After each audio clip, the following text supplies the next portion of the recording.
इस चर्चा में मेरे साथ जुड़ गए वरिष्ठ पत्रकार राजनीतिक विश्लेषक प्रद्युमन जोशीला जी। प्रद्युमन भाई राम राम। राम राम जी। सभी दर्शकों को नमस्कार। राम राम।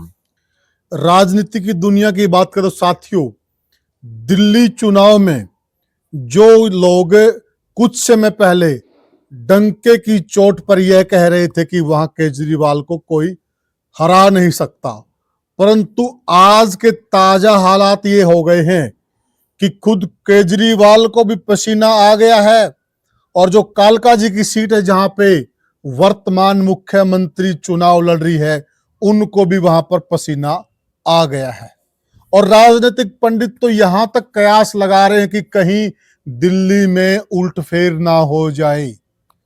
जो केजरीवाल की सियासी जमीन है वो बिल्कुल खिसक ना जाए, क्योंकि शुरुआती राजनीति उनकी दिल्ली से शुरू हुई थी और धीरे धीरे उनका जो ग्राफ गिरता जा रहा है वो उस पे पूरा डेंट ना लग जाए। इस चर्चा में मेरे साथ जुड़ गए वरिष्ठ पत्रकार राजनीतिक विश्लेषक प्रद्युमन जोशीला जी। प्रद्युमन भाई राम राम। राम राम जी। सभी दर्शकों को नमस्कार। राम राम।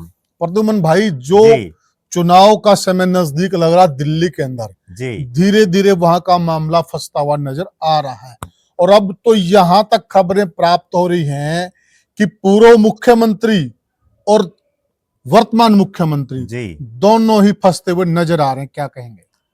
देखो, हमने जो पिछले वीडियो थे आज से 7-8 दिन पहले जी उनमें इस बात पर चर्चा की थी बिल्कुल कि जो जो चुनाव नजदीक जाएगा जी तभी सही मायने में ये अंदाजा लग पाएगा जी कि चुनाव परिणाम क्या रह सकते हैं। बिल्कुल सही और कहा। जब जब बड़े नेता आएंगे वो बड़े नेता कैसे माहौल को परिवर्तित करते हैं जी उसी से ये आइडिया होगा कि दिल्ली की जो गद्दी है उस पर कौन बैठेगा। यहाँ दो वो नेता चुनाव लड़ रहे हैं जो या तो पूर्व मुख्यमंत्री या एक वर्तमान मुख्यमंत्री है। बाकी कोई पार्टी से कोई ऐसा चेहरा नहीं है जो एक्स चीफ मिनिस्टर हो। बिल्कुल सही कहा। और दोनों की सीटें पहली बार फंसती हुई नजर आ रही है। जी अरविंद केजरीवाल जिस नई दिल्ली की सीट से उन्होंने शीला दीक्षित को हराया जी और उसके बाद वो एकदम से राष्ट्रीय फलक पर छा गए, ना केवल दिल्ली बल्कि राष्ट्रीय फलक पर। बिल्कुल सही और कहा। आम आदमी पार्टी का दिल्ली से बाहर भी पूरा रुका रोड़ा मच गया।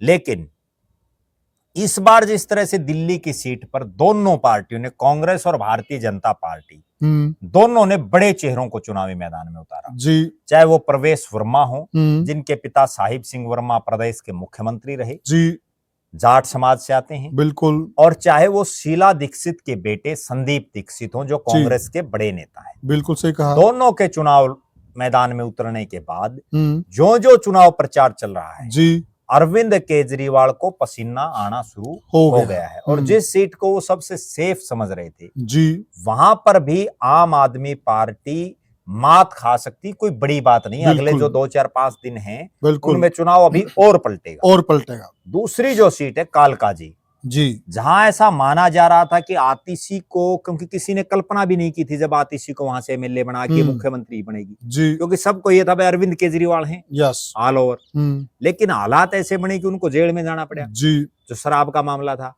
और जेल में जाने के बाद जो है उसके बाद हालात और परिस्थितियां ऐसी बनी, चारों तरफ से इतना दबाव आया कि केजरीवाल जी को गद्दी छोड़ करके और आतिशी को बनाना पड़ा। हालांकि मैं तो ये कहूंगा कि कालका जी विधानसभा क्षेत्र के लोगों का एक सौभाग्य ये रहा कि उनको मुख्यमंत्री मिला, दिल्ली का जो पूरा दिल्ली चला रहा है। लेकिन आतिशी अपने पूरे कार्यकाल में कोई वो छाप नहीं छोड़ पाई। और वो अरविंद केजरीवाल का जो, इसमें एक चीज और भी है प्रद्युमन भाई, सौभाग्य के साथ ये दुर्भाग्य भी कह रहे हैं लोग, क्योंकि जो उनको टाइम मिला उस टाइम में वो अपने हलके के लिए कुछ विशेष नहीं कर पाई। लोग अब ये कह रहे हैं कि जब आपको मौका मिला, क्योंकि झलक दिख जाती, कहते नहीं भाई पूत के पांव पालने में दिख जाते हैं। अभी अगर वो कालका विधानसभा के लिए कुछ करके दिखाते, कुछ विशेष काम करती, तो लोग, पहले भी वो ज्यादातर लड़ती हुई नजर आई, ज्यादा काम वो डिलीवर नहीं कर पाई। ये दुर्भाग्य भी कह सकते हैं। नहीं, निश्चित रूप से वो जैसे हरियाणा में मास्टर हुकम सिंह और बनारसी दास गुप्ता जी को बनाया गया था ना, बार बार, तो उसी तरह का था, क्योंकि फैसले तो सारे उस टाइम पे भी जो ओम प्रकाश चौटाला ही ले रहे थे। बिल्कुल सही कहा। और यहाँ जो है फैसले तो सारे अरविंद केजरीवाल ले रहे, बल्कि लोग तो अब ये कहने लगे कि भाई ये तो कलरक टाइप में है, यस, इनको तो जो ऊपर से बॉस जो आदेश देते हैं वो उन पर साइन कर देते हैं, बिल्कुल, और कोई बड़ा काम नहीं। बिल्कुल, तो वो एक नेगेटिव भी रबर स्टैंप के रूप में। और अब उसी का फायदा जो भारतीय जनता पार्टी और कांग्रेस ने यहाँ जो 70 की 70 सीटों पर कैंडिडेट उतारे हैं ना, इसमें एक बड़ी गंभीर और सोचने वाली बात ये है कि 2 सीटों पर दोनों पार्टियों का फोकस रहा जी। नई दिल्ली पर दोनों कांग्रेस और बीजेपी ने जो अपने सबसे बड़े चेहरे थे उनको उतारा मैदान जी, बिल्कुल। इसी तरह से इस सीट पर भी कांग्रेस और बीजेपी ने तो पूर्व सांसद रमेश बिधूड़ी को उतारा जी। वो जो कुछ बोल रहे हैं, इतना जरूर है कि पूरी जो मीडिया से लेकर के और समाज का जो पूरा कंसंट्रेशन है वो रमेश बिधूड़ी की तरफ चला गया, पूरा चर्चा का केंद्र वो चर्चा आती सी कहीं कोई चर्चा में नहीं, कालकाजी में नहीं। और वो रमेश बिधूड़ी के जो बयान हैं, जिस तरह से वो बोल रहे हैं, हालांकि उनकी भाषा से बहुत लोग असहमत भी हैं, बिल्कुल, और चूंकि सभ्य समाज में इस तरह की बातें नहीं भी बोली जाती, लेकिन वो सारा जो एक लाइमलाइट में रमेश बिधूड़ी है। और दूसरी तरफ से अलका लांबा जो महिला कांग्रेस के अध्यक्षा हैं, वह हरियाणा की भी बहुत सी महिलाएं जानी उनके वोट मांगने, हालांकि कई 1-2 तो ऐसी भी मिल जाएंगी जिनके कहने से क्या पता यहीं वोट ना डालते हो, लेकिन वो वहां जा रही है, ठीक है, लोकप्रिय कैंडिडेट हैं वो। हाँ, वो भी लोकप्रियता के मामले में जो है उन्होंने काफी जो है अपना सिस्टम को बनाया है, और उन्होंने ये दिखाया है कि जो है मेरी भी पकड़ ठीक ठाक है। तो 2 सीटें तो ये हैं, तीसरी इस सीट पर भी आतिशी हार सकती है, कोई बड़ी बात नहीं जी। तीसरी जो सीट सबसे ज्यादा चर्चा में वो है पटपटगंज की जी। पटपटगंज जो सीट है उस सीट पर मनीष सिसोदिया लगातार जीत और अरविंद केजरीवाल के बाद सबसे ताकतवर वही थे जी, बिल्कुल। शराब घोटाला और जो ये सारा मामला था, इसमें अंदर जाने के बाद मनीष सिसोदिया को भी कहीं मुझे ऐसा लग रहा है कि ये खतरा था कि यहाँ से आप हार सकते हो जी, बिल्कुल। तो यहाँ उन्होंने फिर जो है अवध ओझा है, जो कि वहां जो है पूर्वांचली और उनके वोटर काफी हैं जी, उनको जो है यहाँ से टिकट दी, नहीं तो मनीष सिसोदिया की सीट बदलना हाँ, बिल्कुल, अगर वो जिताऊ होते, जीत जाते तो नहीं बदली जाती। बिल्कुल। अब मनीष सिसोदिया भी कहीं एक सेफ सीट पर गए हैं जी। वो मतलब जो मुख्य लोग हैं वो जब सेफ सीटें ढूंढने लग जाए ना, तो ये समझा जा सकता है कि दाल में कुछ ना कुछ काला है। अभी जो अगली जो टर्निंग पॉइंट है वो ये है कि जिस तरह से योगी आदित्यनाथ के प्रोग्राम वहां शुरू हुए हैं, क्योंकि मुझे कहने में भी कोई संकोच नहीं कि आज देश में नरेंद्र मोदी जी भले ही देश के प्रधानमंत्री हो, बिल्कुल सही पॉइंट, लेकिन सबसे ज्यादा डिमांडेबल अगर कोई नेता है रैलियों में तो वो योगी आदित्यनाथ। हरियाणा के संदर्भ में आप देख लीजिए, बड़े बड़े नेता योगी आदित्यनाथ की रैलियों की डिमांड कर रहे थे, बिल्कुल सही। महाराष्ट्र के चुनाव में आप देख लीजिए, और अब दिल्ली में तो मोदी जी से तो कई गुना ज्यादा उनके कार्यक्रम है। वो जो बोल रहे हैं वो कहीं ना कहीं ये दर्शा रहा है कि योगी आदित्यनाथ को लोग सुनना पसंद कर रहे हैं। इस चुनाव में एक बड़ी खास बात ये है जो बहुत सी विधानसभाओं में हमने भी देखा है कि बड़ा लंबा कार्यकाल जो अरविंद केजरीवाल का रहा, शीला दीक्षित क्यों हारी जी, उसमें एक वर्जन तो हम ये रख सकते हैं कि भाई अन्ना हजारे की मूवमेंट हुई और एक नया विकल्प उभरा, सही कह रहे हैं। लेकिन उसके अलावा दूसरी बात ये है कि वो 15 साल से उस सत्ता पर बैठी थी और 15 साल में लोग उगता जाते हैं। लोग ये सोचते हैं भाई ये अगर 15 साल में कुछ नहीं किया इन्होंने, या जो भी किया है इतना इन्होंने करना था, फिर आगे क्या करना है, सही है बात। अब केजरीवाल का जो लगातार इतने सालों का जो शासनकाल रहा 10 साल का, उसके बाद लोग अब ये उनसे सवाल पूछने लगे, ये भी उसी क्राइटेरिया में आ गए हैं, बिल्कुल ये शीला दीक्षित वाले में आ गए हैं। अब लोग उनसे ये पूछने लगे कि आप जब आए थे पहली बार तो आपने ये वादे किए थे, आपने इनको पूरा तो नहीं किया। बहुत लोग उनके मुंह पे बोलने लगे, एंटी इनकम्बेंसी बन गई। और मैं तो एक बड़ा हतप्रभ हूँ, उनका एक भाषण में सुन रहा था कि केजरीवाल किस लाइन पर बोल रहे हैं, ऐसी राजनीतिक भाषा तो कोई नेता यूज नहीं करा। उन्होंने पटपटगंज विधानसभा क्षेत्र में अवध ओझा के लिए वो भाषण दे रही और वो ओझा साहब भी वहीं खड़े, तो उस भाषण में केजरीवाल जी ये कह रहे कि भाई ये सीधा मेरे से कनेक्टेड है, जो 70 एमएलए है ना उनमें ये मेरे से सीधी बात होती है, मेरा नंबर इसके फोन में, इसका नंबर मेरे फोन में है, और बोला इसको इसको मेरे पीए से टाइम नहीं लेना पड़ता जी, ये सीधा मेरे से मिल सकता है जी। इसका मतलब जो बाकी लोग हैं वो फिर आपके पीए के मार्फत आते हैं। यस, उनकी तो तौहीन है। एक तरफ तो आप ये कहते हैं कि मैं तो जो है जो हाई प्रोफाइल जो लोग रहते हैं या जो है मैं ऐशो आराम की जो राजनीति है पीए सीए गनमैन कमांडोज उनकी राजनीति नहीं करूंगा, कोठी बंगले ठीक हम ये मानते हैं कोठी बंगले सिक्योरिटी ये नेसेसरी हो जाती है जब आदमी मुख्यमंत्री बनता है, पावर में आ जाते हैं, लोग मिलने के लिए इतने आ जाते हैं जी। लेकिन जो 70 लोग आपके अलावा 69 और लड़ रहे हैं, अगर वो कैंडिडेट आपसे सीधा फोन पर बात नहीं कर सकता तो फिर इसका मतलब तो आपने या तो सही लोगों को टिकट नहीं दिया, आप फिर तानाशाही कर रहे हैं, फिर तो आप महाराजा बन गए। और ये तो वो खुद बोल रहे हैं अपने भाषण में, खुद ये कह रहे हैं कि बाकी जो है औरों को तो पीए से भी टाइम लेना पड़ता है जी, जी। और ये तो सीधा इसका नंबर मेरा इसके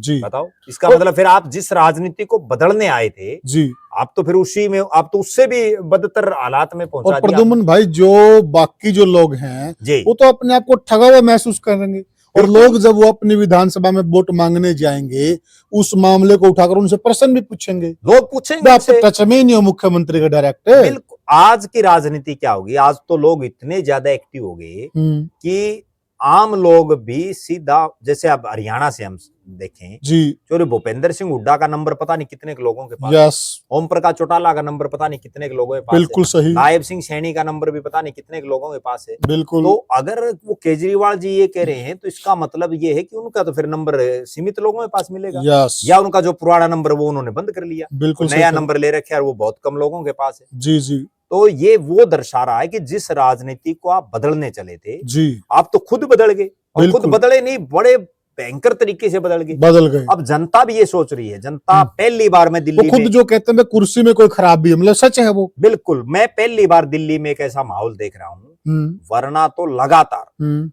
जब भी केजरीवाल जी ने 3 बार लड़ा, पहले बार वो 49 दिन उनकी सरकार रही है कि 49 उसको बोलते हैं जी, तो ए से अरविंद और के से केजरीवाल और 49 पहली बार ऐसा देख रहे हैं कि अरविंद केजरीवाल के प्रति लोगों में गुस्सा भी है जी, लोगों में ये चीज भी है कि इन्होंने वो काम नहीं कराए, हालांकि उन्होंने पूरी ताकत झोंक रखी है। और मैं तो एक चीज और भी मानता हूँ कि जिस तरह से उन्होंने पंजाब के हरियाणा के लोगों को जिस बड़े स्तर पर वहां जो कंपेनिंग कर रहे हैं लोग जी, उस स्तर पर इतना एक पार्टी के लिए नहीं करवाना चाहिए उन्होंने, क्योंकि पंजाब वालों की ड्यूटी पंजाब में है, हरियाणा वालों की ड्यूटी हरियाणा में है, वो हरियाणा में काम करें। अब हरियाणा वाले जो नेता वहां बैठे हैं, अगर वो इतने बड़े नेता होते तो वो यहीं जीत जाते। सही बात है, पार्टी में बिल्कुल सही बात। तो केजरीवाल इससे संकेत मिल रहा है कि कहीं न कहीं वो खुद भी इस बार डरे हुए हैं और कहीं न कहीं उनको भी लग रहा है कि इस बार हमारी हार हो सकती है। देखो निश्चित रूप से हो सकती है, और जिस ढंग के हालात और जिस ढंग की परिस्थितियां हैं, भारतीय जनता पार्टी और कांग्रेस दोनों पहली बार केजरीवाल के सामने बड़े सीरियस होकर के चुनाव लड़ रहे हैं, एक एक मिनट की मॉनिटरिंग की जा रही है और तमाम जो उनका सिस्टम है वो हर चीज उन्होंने झोंक रखी है दोनों पार्टियों ने। भले ही एक सवाल बीच में खड़ा होता है कि कुछ लोग ये बोलते हैं कि कांग्रेस पार्टी जो इस बार चुनाव लड़ रही है तो ये कांग्रेस पार्टी चुनाव लड़ रही इस वजह से हो रहा है, लेकिन मेरा यहाँ एक प्रश्न बनता है कि देखिए आप नजर डालिए, कांग्रेस को अगर खतरा है तो आम आदमी पार्टी से न कि बीजेपी से है। जहां जहां कांग्रेस मजबूत होती थी, चाहे वो दिल्ली हो चाहे पंजाब हो, वहां अगर किसी को कांग्रेस को किसी ने खाया है तो वो आम आदमी पार्टी है। तो कांग्रेस क्यों ना चुनाव लड़े, मुझे ये बताइए आप। देखो निश्चित रूप से कांग्रेस चुनाव भी लड़े, कांग्रेस की तो हालात ये है, भले ही वो चुनाव लड़ रही है, मजबूती से भी लड़ रही है जी, लेकिन उसको तो अपनी जीरो तोड़ने के लिए जो है संघर्ष करना पड़ चढ़ रहे हैं। जीरो पे लेके कौन आया प्रद्युम्न भाई? जीरो पर केजरीवाल जी की वजह से आई, क्योंकि जहां जहां केजरीवाल आप हुए, देखो पंजाब में कांग्रेस का राज था, यस, दिल्ली में कांग्रेस का राज था, तो उस कांग्रेस के राज को हटाने का काम तो केजरीवाल ने किया। बिल्कुल। और आज हालात और परिस्थितियां ये हैं कि दिल्ली में कांग्रेस के जितने बड़े नेता थे वो सारे पार्टी छोड़ के लगभग, ठीक है, और कांग्रेस जीरो होगी, जीरो आई सीट जी। पंजाब में भी वही हालात है, जो कांग्रेस के जितने बड़े नेता थे सारे पार्टी छोड़ गए जी, और अब आज वहां हालात देखो आप क्या है। बिल्कुल, पंजाब में उनको बिल्कुल पसीना आया हुआ, कांग्रेस को खात्मे की तरफ जा रही है। और यही सेम सीन बाकी स्टेटों में भी, अब जैसे गोवा की बात हम कर लें, गोवा में आम आदमी पार्टी ने चुनाव लड़ा, उन्होंने भी कांग्रेस को कहीं ना कहीं नुकसान किया जी। हरियाणा की अगर बात करें, हरियाणा में आम आदमी पार्टी ने चुनाव लड़ा और हरियाणा में कांग्रेस के बहुत से नेताज भी ये कहते हैं कि अगर ये आम आदमी वाले चुनाव नहीं लड़ते तो क्या पता हम राज में आ जाते, क्योंकि उन्होंने वोट तो खराब करे हैं। बिल्कुल ठीक है। अब वही सीट अगर आप हरियाणा में लड़ो आम आदमी कांग्रेस के खिलाफ, जहां आपका कोई वजूद नहीं था, तो आप ठीक है। दिल्ली में अगर कांग्रेस लड़े तो गलत। सही बात, ये तो कोई बात हुई नहीं ना। तो ये तो वही होगी ना, मारा ओमी ओमड़ा उनका ओमी ओम प्रकाश। बिल्कुल बिल्कुल, इसीलिए उन्होंने काफी प्रयास भी किए। इंडिया अलायंस जो है, देखो ये इंडिया अलायंस भी कैसे था, मुझे आज भी वो याद है बात कि जब ये इंडिया अलायंस बनाया गया तो इसमें एक स्पष्ट बात ये थी कि ये लोकसभा चुनाव के मार्फत बनाया गया। इसमें विधानसभा चुनाव का तो कहीं कोई था ही नहीं, वो तो बाद की बातें। और विधानसभा में ये अलायंस चल भी नहीं सकते, वो तो अलग अलग राज्यों की अलग अलग परिस्थिति, अलग अलग सिस्टम होता है, अलग अलग नेता होते हैं। सही कह रहे हैं। ये तो केंद्रीय स्तर पर बना था और पूरे भारत में सिर्फ एक थ्योरी पे बना था कि बीजेपी को रोकना है। और इसी के लिए जो है 4-3 पर इनका समझौता हुआ दिल्ली में। हरियाणा में भी 9-1 पर हुआ, नहीं तो हरियाणा में एक सीट का तो सिस्टम ही नहीं था आम आदमी पार्टी का। सही कह रहे हैं। उसके बावजूद उसको एक सीट दी गई। पंजाब में इनका अलायंस नहीं हो पाया। बिल्कुल। तो कहीं ना कहीं ये कहा जा सकता है कि इस बार का चुनाव अरविंद केजरीवाल के जीवन की पहली राजनीतिक अग्नि परीक्षा है। और ये वो अग्नि परीक्षा है, अगर इसमें वो पार हो गए, अगर वो पार तो हो गए, और पार में भी 2 चीजें हैं, अगर 36 पे अटक गए तो सरकार चलेगी नहीं 5 साल, क्योंकि जब आपकी 62 थी, जब आपकी 67 थी, तो आपको पसीना आ गया। अगर आप 36-40 पे रह गए तो 5-4 एमएलए तो कभी भी भाग जाएंगे, तसल्ली थोड़ी है, तो कभी भी खेला हो सकता है, कभी भी हो सकता है। तो कम से कम 50 सीटें केजरीवाल अगर ले आते हैं तो जो है अच्छे से सरकार चला सकते हैं, फिर सरकार भी चला सकते हैं, फिर उनकी पार्टी बढ़ भी सकती है। और अगर वो 50 से नीचे रहता है मामला, तो फिर जैसे अब दिल्ली में होगा, उसके बाद पंजाब में भी होना चुनाव। बिल्कुल, यूं थोड़ी भगवंत मान सारी जिंदगी के लिए बनेगा। लोग तो पंजाब में भी तो ये सवाल पूछेंगे कि जिस नशे को लेकर के, जिस अपराध को लेकर के, जिस जो आपकी योजनाएं थी वो कहाँ गई। तो प्रद्युमन भाई देखिए, दिल्ली के तार हरियाणा से बहुत हद तक जुड़े हुए हैं। काफी सारे जो लोग दिल्ली रहते हैं वो कहीं न कहीं उनकी जो बैकग्राउंड वो हरियाणा से। हमारे भी हरियाणा के जो पंजाबी समुदाय से आते हैं, 2 बार हरियाणा प्रदेश के मुख्यमंत्री मनोहर लाल खट्टर जी, वहां उनकी ड्यूटी लगी, उन्होंने बड़ा अच्छा काम किया है। वो पंजाबी वोट पर कितना असर डाल रहे हैं। दूसरा सवाल, एक हमारे हरियाणा की जाट नेत्री है किरण चौधरी, उनका भी दिल्ली से नाता रहा है, पहले वो दिल्ली से विधायक रही हैं और कहीं न कहीं वो विधानसभा की उपाध्यक्ष भी रही हैं। उनका कितना असर है जाट वोट में, ये भी दर्शकों को। देखो, निश्चित रूप से मदन लाल खुराना जी वहां एक बड़ा पंजाबी चेहरा थे भारतीय जनता पार्टी के पास। फिर विजय कुमार मल्होत्रा भी एक बड़ा चेहरा थे। अब कोई वहां लोकल तो कोई है नहीं, अब तो मनोहर लाल खट्टर जी पूरा जोर लगाए हुए हैं। और ना केवल किरण चौधरी और मनोहर लाल खट्टर, बल्कि हरियाणा के जो बीजेपी ने भी जैसे और पार्टियों की तरह ड्यूटियां लगाई हुई हैं, तो वो तमाम नेता वहां खूब। कैप्टन अभिमन्यु भी वहां उनकी भी ड्यूटियां लगी। कैप्टन अभिमन्यु है, जयप्रकाश दलाल हैं, कमलेश ढांडा हैं, कृष्ण बेदी हैं, वहाँ जो है बहुत से नेता हरियाणा के गए हुए हैं जिनकी वहाँ ड्यूटियां लगी हुई हैं। महिपाल ढांडा भी हैं, तो नायब सैनी भी खुद गए हैं। तो वो कितना कसर डालते हैं उस चीज का तो देखो जब 8 तारीख को परिणाम आएगा तब पता चलेगा। लेकिन इतना है कि वो मेहनत खूब कर रहे हैं, खूब जो मेहनत करनी चाहिए हरियाणा के लोगों को वो वहां कर रहे हैं। और हरियाणा के बहुत से लोग दिल्ली में चुनाव भी लड़ रहे हैं। अब जैसे एक नैला गांव की हैं, वो लड़की नैला गांव की हैं, और जो है करेला गांव में वो शादीशुदा हैं, राजकुमारी ढिल्लो वैसे दुमन गोत्र में वो ब्याही हुई हैं, वो चुनाव लड़ रही हैं। हरिनगर विधानसभा से अभी सिटिंग एमएलए भी हैं वो। इसी तरह से अवतार सिंह भडाना जो कई बार के एमपी हैं, बड़े नेता हैं, जो जिन्होंने हरियाणा से चुनाव लड़ा, उत्तर प्रदेश से लड़ा, इनके नाम भी काफी रिकॉर्ड है। अब जो है वो दिल्ली में उनके बेटे चुनाव लड़ रहे हैं। तो बहुत हैं ऐसे, मतलब खुद केजरीवाल भी हरियाणा के ही हैं, ठीक है ना। तो बहुत लोग वहां से चुनाव लड़ रहे हैं और उन सबको हमारी तरफ से शुभकामनाएं भी, जो भी लड़ रहे हैं कि वो जीतें। और देखते हैं कि क्या रहेगा हरियाणा वालों का। बिल्कुल, हरियाणा वालों का भी क्या रहेगा और केजरीवाल का भी क्या रहेगा।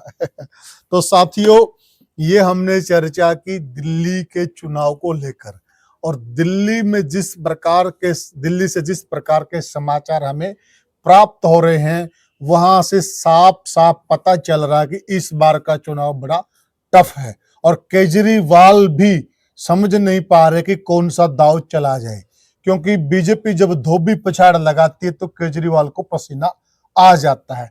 हकीकत में क्या होने वाला, रिजल्ट क्या रहने वाला, और आप क्या सोचते हैं दिल्ली के चुनाव को लेकर, हमें कमेंट सेक्शन में जरूर बताइएगा। और वीडियो को ज्यादा से शेयर कीजिएगा और चैनल को सब्सक्राइब कीजिएगा। फिर मिलेंगे किसी और वीडियो में, तब तक के लिए राम राम।